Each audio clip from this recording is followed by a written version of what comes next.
गृह मंत्री देश के गृह मंत्री हो, छत्तीसगढ़ के आप किसी भी प्रदेश में जा सकते, वो देश में जाए और हमारे छत्तीसगढ़ में आए तो बहुत बहुत स्वागत है उनका।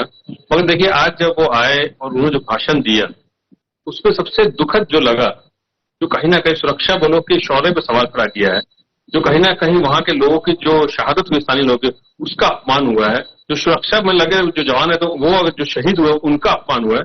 जिस तरह से इन नक्सलियों को भाई बताया, तो ये दिखता है। जो हम बोलते हैं कि ये पोषित और ये जो जिसके वो लोगों को पोषित करके उसको अगर पढ़ाया है, तो इनकी 15 साल की सरकार ने पढ़ाया है। हम तो हमेशा बोलते रहे, और आज अमित शाह जी खुद ये बोल के चले गए। नक्सली को भाई बताने का मतलब क्या है? अगर इनका इतिहास उठा के देखे, रमन सिंह जी वही बोलते थे। केपीएस गिल को क्या बोलते थे कि भाई आप तनख्वाह लीजिए, बैठ जाइए। तो हमको ये बात, ये दिक्कत नहीं है कि आप अगर टारगेट लेके चल रहे, ठीक है, मगर आपकी नीयत स्पष्ट नहीं है। आप करना क्या चाहते हैं वो स्पष्ट नहीं है। अब ये बात करें, देखिए, अब आज वो बस्तर नहीं है, सही बात है, आज वो बस्तर नहीं है। वहां का युवा रोजगार मांगता है, वहां के लोग हमको आर्थिक तौर पर सशक्त होने की बात करते हैं। वहां के लोग बोल रहे कि हसदेव नहीं कटना चाहिए, तो क्यों कट रही है? अगर ये भी बात करें थे कि इसको देने की उसको देने की बात में कोई नहीं फंसने वाला। अरे लोग वहां रोजगार मांग रहे हैं, नगर नार प्लांट की बात करें, क्यों नहीं लोग सवाल उठाएंगे? आज अगर विनिवेश की वेबसाइट पर पढ़ी है, तो क्यों पढ़ी है?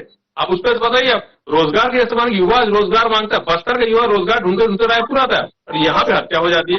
हालात ये है आपके। ये हमारी बात करते हैं कि एक नीति रीति होनी चाहिए। आपके पास क्या नीति है? आप बता दीजिए। आप 15 साल में आपके पास नीति नहीं थी। इनके सांसदों को गाड़ी से नक्सली पकड़ाते थे, नक्सली सप्लाई करते थे, इनके ठेकेदार, इनके जिला उपाध्यक्ष पकड़ाते थे। तो तमाम चीज इनके कार्यकाल 15 साल में हुआ था। 14 ब्लॉकों में जो था नक्सलवाद, तो 4 ब्लॉकों में जो था वो 14 जिलों में चला गया था।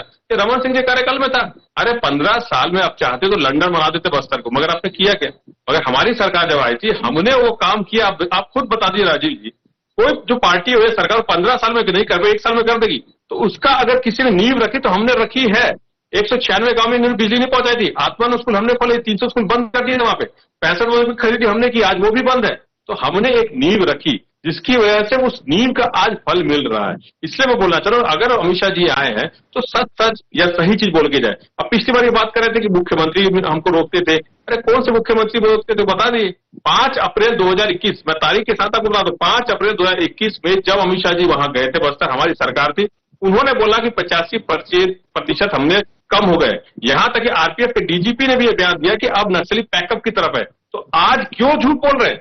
आज क्यों ऐसी बरगाने वाली बातें कर रहे हैं कि सिर्फ हमारी सरकार में ऐसा हो रहा है और पिछले सरकार में नहीं हो रहा है? इसलिए हम बोल रहे हैं आपकी नीति स्पष्ट नहीं है। आज भी आपकी नीति स्पष्ट नहीं है कि आप करना क्या चाह रहे हैं। सिर्फ एक माहौल बनाना है, ये दूसरे सरकार पे आरोप लगाना, उससे नहीं होगा। बस्तर के युवा को रोजगार से, उस पर बात कर लीजिए आप। बस्तर के लोगों को जो आर्थिक सशक्तिकरण की बात है, उस पर बात कर लीजिए आप। सिर्फ आप माहौल मत बनाइए कि नक्सली अब खत्म कर देंगे। नक्सली 15 साल में नहीं कर पाए। आप 4 साल उत्तर केंद्र में भी थे और यहाँ भी रमन सिंह जी थे। उस समय तथाकथित डबल इंजन सरकार थी, तो क्यों नहीं आप खत्म कर पाए? इसलिए बोला, आपकी नीति सब स्पष्ट थी, तो आज भी स्पष्ट नहीं है। जी, नीति स्पष्ट नहीं, ऐसा